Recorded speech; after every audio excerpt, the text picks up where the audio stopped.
Hello, मी doctor Maitreyi आणि आपण सध्या पत्री सरांचं वाक्क्षेत्र या पुस्तकाचा अभ्यास करतो आहोत छोट्या छोट्या व्हिडिओजने. आज आपण बघणार आहोत की विचार कुठल्या कुठल्या प्रकारचे असतात. पहिला विचार विनाशकारी विचार, दुसरा निगेटिव्ह नकारात्मक विचार, तिसरा सकारात्मक पॉझिटिव्ह आणि चौथा आहे मिरॅक्युलस म्हणजे चमत्कारिक विचार. विनाशकारी विचार म्हणजे जो विचार आजूबाजूला आणि स्वतःच्या आयुष्यात सुद्धा विध्वंस आणि नाश क्रिएट करतो तसा विचार.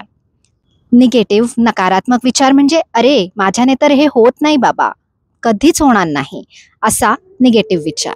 सकारात्मक पॉझिटिव्ह विचार म्हणजे माझ्याने होऊ शकतं, मी करू शकतो, हा झाला सकारात्मक विचार.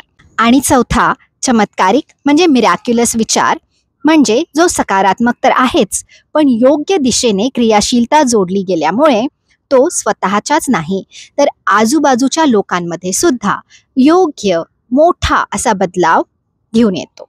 आणि एक बोनस पाचवा विचार तो आहे डिफरंट वे ऑफ थिंकिंग म्हणजे एकदम वेगळ्या प्रकारे विचार करणं, ज्याला आपण इंडियन जुगाड असं सुद्धा म्हणतो. दिवसभरामध्ये केव्हा जेव्हा लक्षात येईल तेव्हा तुम्ही कुठल्या प्रकारचे विचार करता आहात बरे याबद्दल थोडे लक्ष ठेवा, कारण ज्या प्रकारचे तुमचे विचार आहे त्याच प्रकारची तुमची सृष्टी होणार आहे. पुढच्या वेळेसपर्यंत बाय.